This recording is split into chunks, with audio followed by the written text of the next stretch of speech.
हिम्मत तो देखिए इस संदिग्ध की, वो कैंप के अंदर घुस गया। हालांकि उस समय जो एमआई थी और जो आर्मी के जवान थे वो काफी ज्यादा एक्टिव थे और इसीलिए उसकी जब उसका चाल चलैया, जब उसका रहन सहन देखा गया होगा तो उससे उनको डाउट हुआ होगा, जिस वजह से संदिग्ध को पकड़ा गया। तारबंदी को पार कर आर्मी कैंप के अंदर वो संदिग्ध पहुंचा था। संदिग्ध बैग लेकर आर्मी कैंप के अंदर घूम रहा था। आर्मी कैंप के अंदर बगैर पहचान पत्र के वो घूम रहा था। हसीद फरीदी उर्फ बबलू अमीनाबाद लखनऊ का बताया जा रहा है रहने वाला। मिलिट्री इंटेलिजेंस ने देर रात गहनता से उससे पूछताछ की। सुरक्षा एजेंसियों की पूछताछ के बाद बड़ा खुलासा होगा। पोखरण थाने को सुपुर्द कर दिया गया है। पहले भी इस क्षेत्र से यहां पर एक पाक जासूस पकड़ा गया था, इसी क्षेत्र से पकड़ा गया था और एक बार फिर से एक संदिग्ध युवक पकड़ा। उसके पास कोई भी लाइसेंस, कोई भी आईडी प्रूफ नहीं थे।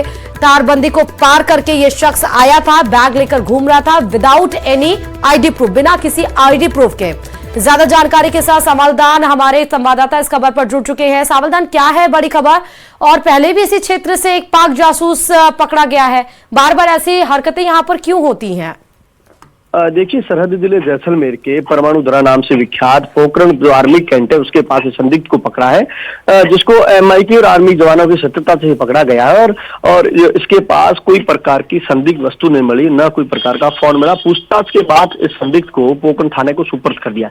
इसके बाद सुपुर्द के बाद सुरक्षा एजेंसियां अलर्ट हो गई और जेआईसी को भी पूछताछ की जाएगी, संयुक्त पूछताछ की जाएगी। इसके बाद ही खुलासा हो पाएगा ये संदिग्ध कहाँ से आया है और किस कारण आर्मी कैंट के अंदर घुसा है। जी ओके, पहले भी बताया जा रहा है कि यहाँ पे पाक एक जासूस पकड़ा गया था। सावधान, देखिए, जैसलमेर जिले में संदिग्ध और पाक जासूस जो मिलने का कई बार सिलसिला सामने है, उसको लेकर लगातार पूछताछ से भी हुई है। उसको लेकर लगातार सुरक्षा एजेंसियां अलर्ट है। इस अलर्ट का ही परिणाम है कि इस कैंट में घुसने के बाद संदिग्ध को तुरंत इसको दस्तयाब कर लिया और पूछताछ के बाद पोखरण थाने को सुपुर्द कर दिया। जी नहीं तो इतनी इजिली तारबंदी को क्रॉस करके लोग आ कैसे जाते हैं? वहां पर क्या कोई डिप्यूट नहीं है, कोई सिक्योरिटी फोर्सेस? देखिए, मैं पूरा विस्तार से बता दूं तो ये पोखरण शहर के अंदर ये आर्मी कैंट है। हाँ। ये तारबंदी का पूरा मामला नहीं, आर्मी कैंट है रेलवे स्टेशन के बाद। इस कैंट के अंदर ये संदिग्ध घुसा है। हो सकता है रेलवे से ट्रेन से उतरा हो, लापरवाही में अंदर घुसा हो। ये सुरक्षा एजेंसियों की पूछताछ के बाद ही खुलासा हो पाएगा। जी, और कब तक ये डिटेल्स आ पाएंगे? सुरक्षा एजेंसियां कब तक इसको डिक्लेयर करेंगी? क्या कुछ बोलना चाहती है? देखिए, अब जो पोखरण थाने में ये हमीद फरीदी है, इसको बिठाया गया और उसके बाद दोपहर के बाद पूछताछ का दौर शुरू होगा। उसके बाद खुलासा हो पाएगा ये संदिग्ध कहाँ से आया है, लखनऊ से यहाँ आने का इसका क्या मकसद है, क्या कारण है। ये सुरक्षा एजेंसियों की पूछताछ के बाद ही खुलासा हो पाएगा। जी, बहुत शुक्रिया सावलदान तमाम जानकारी देने के लिए खबर पर। और चलिए अब बात बाड़मेर से बड़ी खबर की। बीजेपी ने ब्लॉक अध्यक्षों की घोषणा कर दी है। बाड़मेर, चौहटन और बायतू के ब्लॉक अध्यक्षों की घोषणा बीजेपी के द्वारा की गई है। कुल 13 ब्लॉक अध्यक्षों की इस वक्त घोषणा हुई है, जिसकी लिस्ट आपकी टीवी स्क्रीन पर होगी।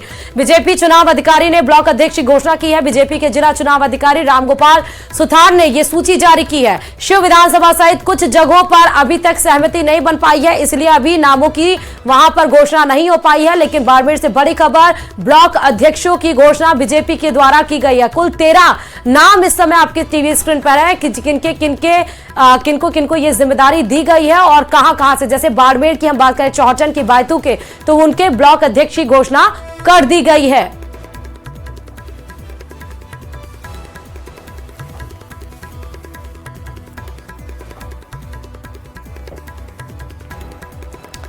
रामगोपाल सुथार ने इस बात की पूरी जानकारी दी है। उनके ही नेतृत्व में इस सूची तैयार की गई है।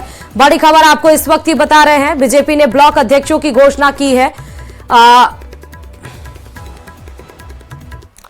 और बांसवाड़ा में कांग्रेस की ओर से आयोजित धरने में शामिल होने के बाद कांग्रेस प्रदेश अध्यक्ष गोविंद सिंह डोटासरा उदयपुर पहुंचे, जहां डोटासरा ने समरावता कांड को लेकर प्रदेश सरकार पर जमकर निशाना साधा। साथ ही इस मौके पर प्रदेश के शिक्षा मंत्री मदन दिलावर भी जमकर उन पर तंज कसा और प्रदेश में शिक्षा व्यवस्था की बदहाली को लेकर दिलावर को जिम्मेदार ठहराया। इसके अलावा डोटासरा ने प्रदेश के मुख्यमंत्री और किरोड़ी लाल मीणा को लेकर भी सवाल उठाए।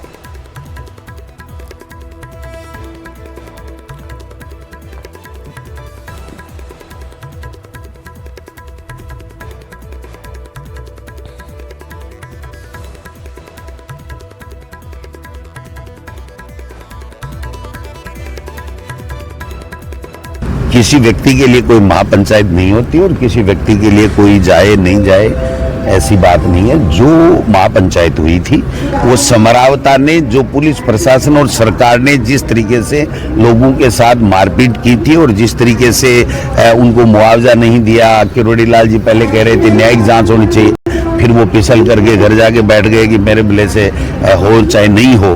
तो न्याय के लिए और जो निर्दोष लोगों के साथ में न्याय हुआ, उन निर्दोष लोगों को न्याय दिलाने और जो नुकसान हुआ उसकी क्षतिपूर्ति सरकार करे, इस के लिए आंदोलन था और उसमें गए होंगे, कोई भी जा सकता है, उसमें कोई दिक्कत नहीं।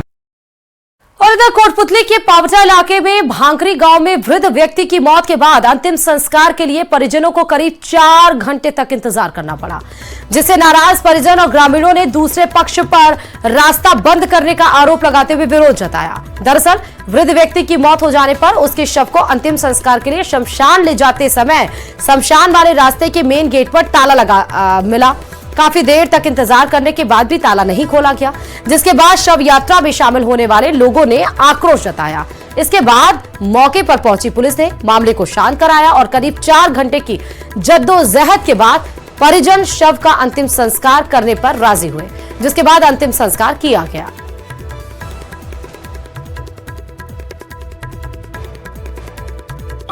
ढाणी पीलीपाड़ में जो ग्राम भांकरी के हमारे बहुत ही पुराना मंदिर है गोपालदास जी महाराज का, उनके पास ही हमारे शमशान है हजारों साल से। उन शमशानों में जाने का एकमात्र रास्ता है, उस रास्ते को ताला लगाकर इस ढाणी के जो लोग हैं, जिनमें सोनाराम जी पलसानिया, जले सिंह जी पलसानिया, महेंद्र जी पलसानिया और इनके ढाणी के सभी लोग, कैलाश जी पलसानिया, हनुमान जी पलसानिया और सभी लोग मिलकर ताला लगाकर बैठे हैं। हम करीब 2 या 3 घंटे से डेड बॉडी को लेके यहाँ बैठे हैं। इस शमशान में जाने के लिए और कोई रास्ता नहीं है और शमशान में हमारे को नहीं जाने दे रहे। मुख्यमंत्री भजनलाल शर्मा की ओर से ख्वाजा साहब के उर्स के मौके पर अजमेर दरगाह में चादर पेश की जाएगी, जिसे बीजेपी अल्पसंख्यक मोर्चे के प्रदेशाध्यक्ष हमीद खान मेवाती लेकर दरगाह में पहुंचेंगे, जिसके बाद खादिम सैयद अफान चिश्ती की सदारत में मजार शरीफ पर दोपहर 3 बजे चादर पेश की जाएगी। साथ ही इस दौरान मुख्यमंत्री भजनलाल शर्मा का बुलंद दरवाजे से संदेश भी पढ़ा जाएगा।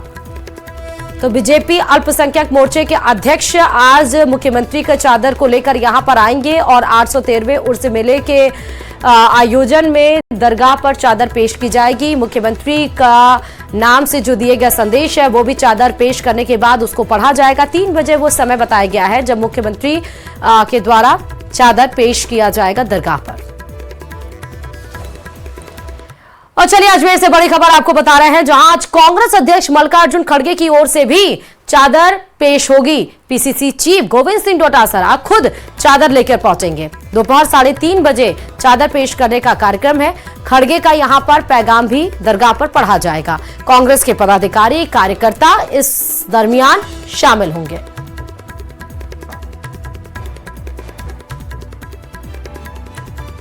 और इधर ख्वाजा गरीब नवाज का सालाना 813वें उर्स पर पाकिस्तानी ज़ायरीन का जत्था अजमेर पहुंच गया। आज सुबह 3 बजे ट्रेन से जत्था अजमेर ख्वाजा गरीब नवाज के दर पर पहुंचा, जहां स्टेशन पर उतरने के साथ ही उन्होंने ख्वाजा का शुक्राना अदा किया। जत्थे में इस बार सबसे कम ज़ायरीन आए हैं, केवल 89 ज़ायरीन और 2 एम्बेसी के अधिकारी जत्थे में शामिल हैं। ख्वाजा गरीब नवाज के दर पर वह मंगलवार को अपनी चादर पेश करेंगे। ज़ायरीन यहां 9 जनवरी तक रुकेंगे और 10 जनवरी को वह फिर से ट्रेन से अपने वतन लौटेंगे। रेलवे स्टेशन पर उतरने के साथ ही सुरक्षा के कड़े इंतजाम किए गए। 200 से अधिक का पुलिस जवानों को तैनात किया गया। अब 24 घंटे ज़ायरीन की निगरानी रहेगी और उनकी पल पल जांच होगी।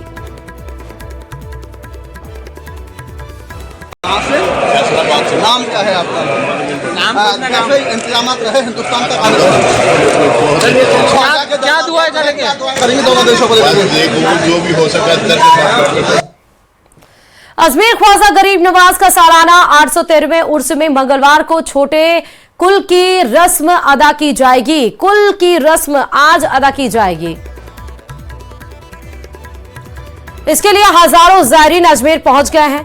5 रजब की तारीख सोमवार को दिन भर ज़ायरीन की तरफ से चादर और गुलाब के फूल चढ़ाने का सिलसिला जारी है रहा।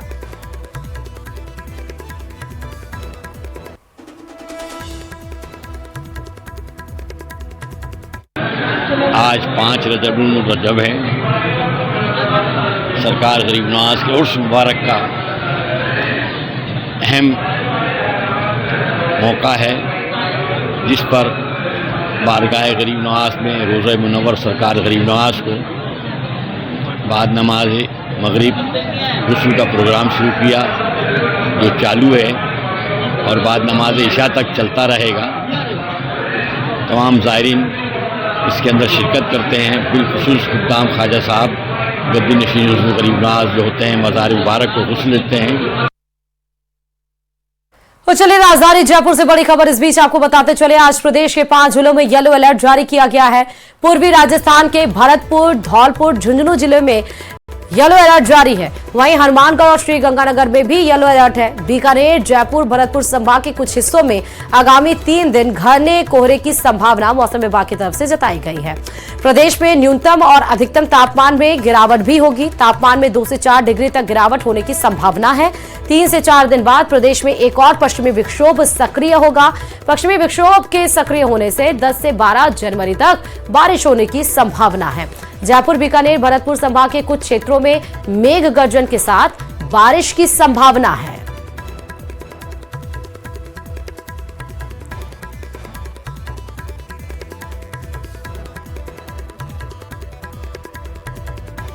राजस्थान में एक बार फिर से शीतलहर का असर देखने को मिल रहा है। प्रदेश के कई जिलों में घने कोहरे के साथ साथ ठंड दिन भी चल रहे हैं और वहीं पर मौसम विभाग ने आज प्रदेश के 5 जिलों में कोल्ड दिन यानी कि ठंडे दिन रहने का अनुमान भी, संभावनाएं भी जताई गई। साथ में कहा गया कि आने वाले दिनों में पश्चिमी विक्षोभ का असर देखने को मिला गया, जिसकी वजह से 10 से 12 जनवरी के बीच जयपुर, भरतपुर और बीकानेर संभागों के कुछ हिस्सों में बारिश यानी कि मावट भी देखने को मिलेगी। मैं दिखा रहा हूँ जयपुर का हाल, जहाँ पर जनपद पे आप देख सकते हैं कि कोहरे की वजह से धुंध भी अभी सड़कों पर छाई हुई है, जिसकी वजह से कई वाहन चालक अभी भी गाड़ियों में लाइट या ब्लिंकर ऑन करके इस वक्त चल रहे हैं। ये जनपद का हाल है, जहाँ देख सकते हैं कि सामने की तरफ विधानसभा का जो भवन है वो भी अभी घने कोहरे की वजह से धुंध में नजर कहीं ना कहीं यहाँ पर आ रहा है। उसकी वजह से ठंड जो है काफ़ी बढ़ गई है।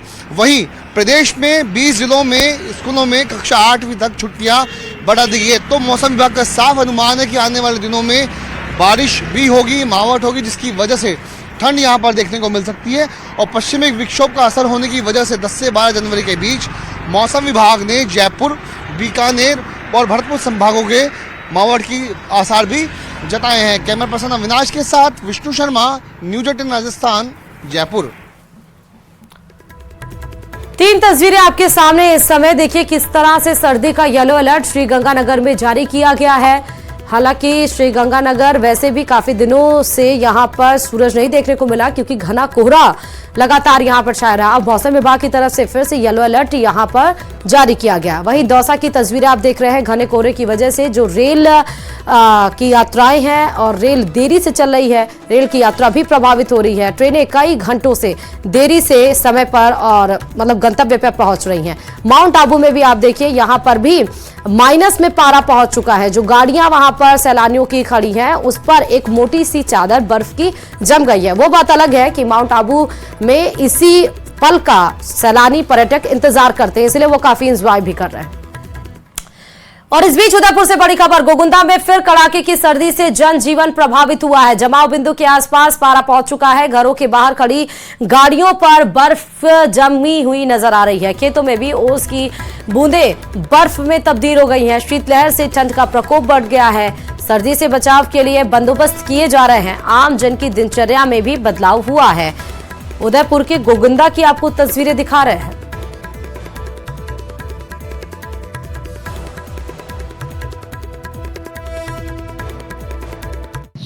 टेम्परेचर जो है जमाव बिंदु पे रहा है। सुबह देखा तो गाड़ी के ऊपर बर्फ जमी हुई है और बर्फ को अगर इकट्ठा कर दिया, अभी 8:30 बज गए हैं, उसके बावजूद भी अभी गाड़ी पे बर्फ पड़ी हुई है। और कुछ बर्फ से मैंने लड्डू भी बनाया है और गांव के आसपास जो घास होती है उसके ऊपर भी बर्फ जमी हुई है। खबर माउंट आबू से है। माउंट आबू का पारा माइनस में पहुंच गया। आज तापमान जमाव बिंदु में 1 डिग्री नीचे चला गया। ऐसे में होटल की पार्किंग में खड़ी गाड़ियों पर बर्फ की चादर जमी हुई नजर आई। पर्यटक सुबह बाहर आकर मौसम का लुत्फ उठा रहे हैं।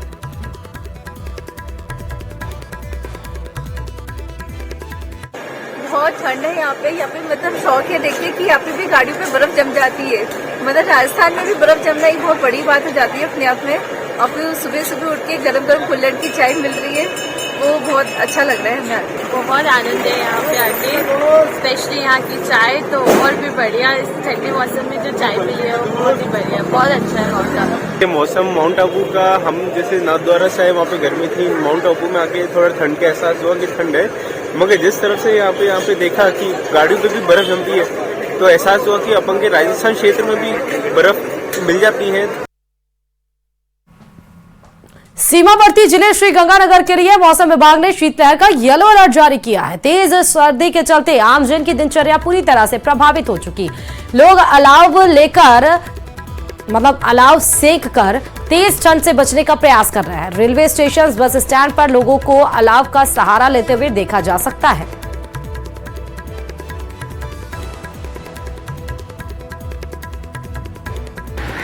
भारत पाक अंतर्राष्ट्रीय सीमा पर स्थित राजस्थान के सरहदी जिले श्री गंगानगर वासियों को पिछले 2 दिनों से घने कोहरे से तो राहत मिली ही मिली है, साथ ही साथ दिन और रात के तापमान में हुई मामूली बढ़ोतरी से भी आंशिक राहत मिलती हुई दिखाई दे रही है। लेकिन बावजूद इसके श्री गंगानगर में सर्दी के तेवर अपनी जगह बरकरार हैं और अभी इस समय हम श्री गंगानगर के अंबेडकर चौक पर मौजूद हैं और लोग ठंड से बचाव के लिए अलाव और तंदूर का इस्तेमाल कर रहे हैं ताकि अपने आप को गर्म रख सकें। हम कुछ लोगों से भी बात करेंगे और जानने का ये प्रयास करेंगे कि सर्दी के मौसम फिलहाल गंगानगर में कैसे हैं। करण भाई, कैसे मौसम है इस समय गंगानगर में? बहुत बढ़िया है सर। तो मौसम ये है कि सर कोहरा तो है नहीं जो पिछले 2 दिनों से बहुत पड़ रहा है। हाँ। पर इस टाइम क्या है कि थोड़ी है ना हवा वाली ठंड है, नमी वाली ठंड है। हाँ। तो उसके कारण क्या है, ज्यादा हवा चल रही है और ठंड ज्यादा लग रही है। हाँ। कोहरे में इतनी ठंड नहीं लगती। हाँ। इसमें ज्यादा लग रही है। इसमें ज्यादा लग रही है। रात के तापमान में हुई मामूली बढ़ोतरी से जो रात में गलन का एहसास था उससे श्री गंगानगर वासियों को थोड़ी राहत मिलती हुई दिखाई दी है। फिलहाल न्यूज 18 एक बार फिर अपने दर्शकों से अपील करता है कि इस बढ़ती हुई ठंड के दौरान अपना और अपने परिवार का खास ध्यान रखें। अशोक शर्मा, न्यूज 18 श्री गंगानगर। और इधर बाघों के जच्चा घर के नाम से मशहूर बूंदी के रामगढ़ विषधारी टाइगर रिजर्व में बाघों का कुनबा बढ़ने वाला है। मध्य प्रदेश के सिवनी पेंच टाइगर रिजर्व से जल्द ही 2 बाघिनों को लाया जाएगा। साथ ही टाइगर रिजर्व प्रबंधन नौकायान शुरू करने से जिले में पर्यटन को 4 चांद भी लगेंगे। इसी पर देखिए ये रिपोर्ट।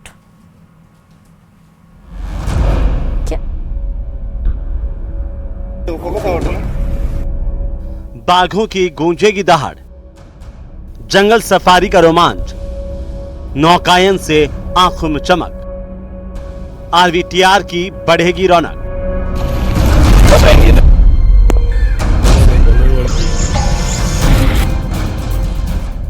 बूंदी के रामगढ़ विषधारी टाइगर रिजर्व में बाघों की दहाड़ गूंजने लग गई। ऐसे में अब पर्यटकों का रोमांच और बढ़ने वाला है। अब रामगढ़ विषधारी टाइगर रिजर्व प्रबंधन को साथ ही जंगल सफारी का रोमांच भी देख पाएंगे। 13 दिसंबर 2024 को भी टाइगर से एक बच्चे के साथ उनका वीडियो प्राप्त हुआ है। तो टाइगरों की संख्या यहाँ पे धीरे धीरे बढ़ रही है और भविष्य में भी मध्य प्रदेश और महाराष्ट्र से रामगढ़ और मुकुंदरा के लिए टाइगर लाने की योजना प्रस्तावित है, जिसकी सैद्धांतिक स्वीकृति प्राप्त हो चुकी है और इस योजना पर कार्य चल रहा है। तो हम उम्मीद करते हैं भविष्य में शीघ्र ही यहाँ 2 फीमेल टाइगर्स रामगढ़ में मध्य प्रदेश से लाई जाएंगी। उसकी तैयारियां भी चल रही है। और बूंदी के रामगढ़ विषधारी टाइगर रिजर्व और कोटा के मुकुंदरा टाइगर रिजर्व में महाराष्ट्र और मध्य प्रदेश के टाइगर रिजर्व से 5 बाघों के आने की सैद्धांतिक मंजूरी मिल चुकी है, जिसमें रामगढ़ में 2 बाघिन, मध्य प्रदेश के सिवनी पेंच टाइगर रिजर्व से, तो वहीं कोटा के मुकुंदरा में 1 बाघिन, 2 बाघिन महाराष्ट्र के ताडोबा अंधारी टाइगर रिजर्व से लाना तय हो गया है, जिन्हें हेलीकॉप्टर से जैतपुर रेंज के जंगलों में लाया जाएगा। रामगढ़ मैटरनिटी होम के रूप में टाइगर का जाना जाता है, क्योंकि ये प्रारंभिक रूप से यहाँ पर टाइगर हमेशा सदियों से टाइगर रहे हैं और टाइगर के लिए फेमस भी है बूंदी। यहाँ पर स्टेट टाइम से भी टाइगर रहे हैं और यहाँ के जंगल इसके लिए मुफीद भी रहे हैं।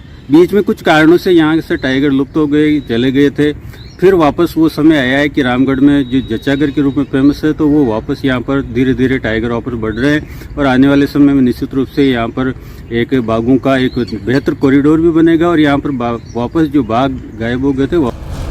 राजस्थान के इतिहास में पहली बार interstate tiger transfer project की शुरुआत होगी। इससे पहले 2018 में मध्य प्रदेश से ओडिशा के सतकोसिया टाइगर रिजर्व में 2 बाघों को शिफ्ट करने का अंतर्राज्यीय बाघ स्थानांतरण प्रोजेक्ट फेल हो गया था। वहीं राजस्थान के विषधारी टाइगर रिजर्व में बाघों के आने को लेकर एक्सपर्ट का मानना है कि अलग गोत्र के दूसरे टाइगरों के साथ आने से जीन में अच्छी ग्रोथ होगी, जो टाइगर रिजर्व में बाघों का कुनबा बढ़ाने में श्रेष्ठ होगा। पहली बार राजस्थान में अगर जैसे मध्य प्रदेश या महाराष्ट्र से टाइगर आएंगे तो ये फर्स्ट टाइम होगा जब इंटर स्टेट ट्रांसलोकेशन होगा टाइगर का, और जो कि एक अच्छी चीज़ है। टाइगर के जीन पूल में वृद्धि होगी और जो इनब्रीडिंग है वो समस्या भी खत्म होगी। तो ये एक अच्छा प्रयास है सरकार का और इसमें हमारे माननीय स्पीकर साहब भी बहुत रुचि ले रहे हैं और उनके प्रयासों से ही ये सब चीज़ें संभव हो पा रही है। इसके अलावा टाइगर रिजर्व प्रबंधन बोटिंग से टाइगर सफारी की योजना बना रहा है, जिसके तहत टाइगर रिजर्व के कौर और बफर क्षेत्र में 3 किलोमीटर के इलाके में फैली शंभू सागर झील में बोटिंग शुरू होगी, जिससे सैलानी जंगलों की सैर कर रोमांचित होंगे। और ऐसे में जिले में पर्यटन को बढ़ावा देने के लिए किए जा रहे प्रयासों के चलते न केवल सवाई माधोपुर की तरह जिले में पर्यटन को भी पंख लगेंगे, बल्कि युवाओं को रोजगार मिलने से आर्थिक स्थिति भी मजबूत हो सकेगी।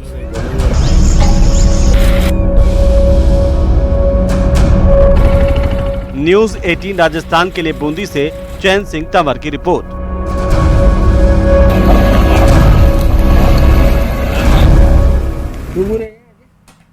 और इसी के साथ ही रुकते हैं छोटे